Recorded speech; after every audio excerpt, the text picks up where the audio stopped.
Imagine spending your entire life being told that America was weak. Imagine growing up hearing that Americans were lazy, poor, decadent, and incapable of fighting a real war. Now imagine being captured during World War II, placed on a ship, taken across the Atlantic Ocean, and suddenly finding yourself standing in the middle of rural America. For thousands of German prisoners of war, this wasn't a movie. It was reality, and what they saw completely shattered everything they had been taught. Some would later admit that they were shocked. Others said they felt betrayed by the propaganda they had believed for years, and a surprising number of them would leave America with a deep respect for the nation they once considered an enemy. This is the story of the German prisoners of war who couldn't believe America. To understand why these prisoners were so shocked, we first need to understand what they believed before arriving. For years, Nazi propaganda portrayed the United States as a declining society. German newspapers, radio broadcasts, and government-controlled media often depicted America as chaotic, morally weak, and economically unstable. Many young German soldiers had never met an American. Everything they knew came from propaganda. Historian Arnold Krammer, author of Nazi Prisoners of War in America, explains that many German prisoners genuinely believed America suffered from widespread poverty and social decline. The Nazi leadership wanted Germans to believe that the United States lacked the discipline, determination, and industrial strength necessary to win a long war. At first, many German soldiers accepted those claims without question. After all, they had no reason to doubt what they had been told. But reality was waiting for them on the other side of the Atlantic. Between 1942 and 1945, approximately 370,000 German prisoners of war were transported to the United States. Many arrived expecting brutal treatment. They had spent years fighting Americans on battlefields across Europe and North Africa. Why would their enemy treat them well? Instead, many found themselves shocked almost immediately. The prisoners were sent to camps across the country: Texas, Kansas, Nebraska, Arizona, Iowa, Oklahoma, and dozens of other states. Many of these camps were located in farming communities. The journey from the camps to nearby farms often became the first major shock. For many German prisoners, America seemed impossibly large. The roads stretched endlessly. The farms appeared larger than entire villages back home. And everywhere they looked, there was evidence of prosperity. One former prisoner later recalled that the size of American farms seemed unbelievable. He remembered seeing tractors larger than anything he had ever imagined. According to multiple accounts collected by historians, some German prisoners initially believed the farms they saw must have belonged to wealthy elites. They struggled to believe that ordinary American farmers could own so much land, equipment. But the surprises were only beginning. One of the biggest shocks came from something most Americans hardly thought: cars. Before arriving in the United States, many German soldiers had never seen so many private automobiles. In wartime Europe, cars were relatively rare. Fuel was limited. Resources were scarce. Yet in America, automobiles seemed to be everywhere. Farmers drove trucks. Families owned multiple vehicles. Teenagers learned to drive. To many prisoners, it felt as though they had entered a completely different world. Several later described America as looking like the future. And then there was the food. Nothing surprised the prisoners more than what they found on their plates. Back in Germany, food shortages had become increasingly severe. Rationing affected nearly every family. Meat was limited. Fresh produce became difficult to obtain. Coffee was often replaced with substitutes. But in American prisoner camps, things were different. The Geneva Convention required prisoners to receive adequate food. The United States followed those rules. Many prisoners received regular meals containing meat, vegetables, bread, milk, coffee. Some prisoners reportedly gained weight during captivity. Think about that for a moment. These men were enemy soldiers. Yet some of them ate better as prisoners in America than civilians did in parts of Europe. According to Allan Powell's research, numerous prisoners wrote letters home, describing the quality and abundance of food. Many family members back in Germany found those descriptions difficult to believe.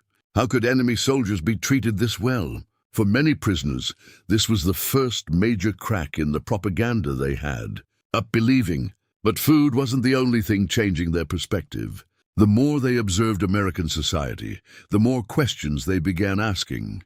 As the war continued, German prisoners were often assigned labor duties. Millions of American men were serving overseas. Farms and factories needed workers. Many prisoners expected to find Americans living comfortably while others fought. The war. Instead, they witnessed something entirely different. Factories operating around the clock. Workers putting in long hours. Communities fully committed to supporting the war effort. American industry was operating at a scale unlike anything the world had ever seen.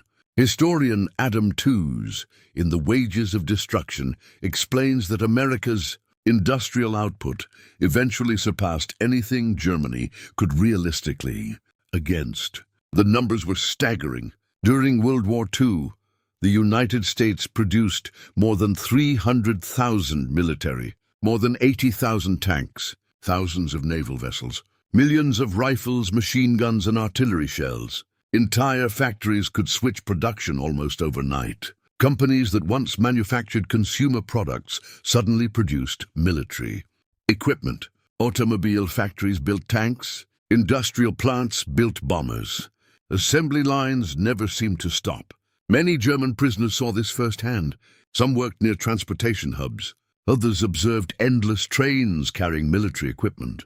One former prisoner later recalled seeing train after train loaded with trucks, tanks, artillery pieces, and supplies. The train seemed endless. He later admitted that it was one of the moments when he realized Germany could not win the war. Not because German soldiers lacked courage, not because American soldiers were invincible, but because America possessed resources and production capabilities on a scale no Axis nation could match. As months passed, the propaganda that many prisoners had believed for years began to collapse. The Americans they encountered did not resemble the caricatures they had been taught to hate. The communities around the camps did not appear poor. The farms were productive. The stores were full. The roads were maintained. The people seemed confident about the future. Many prisoners found themselves struggling to reconcile reality with everything they had previously believed. Some developed friendships with local civilians. Others worked alongside farmers and laborers.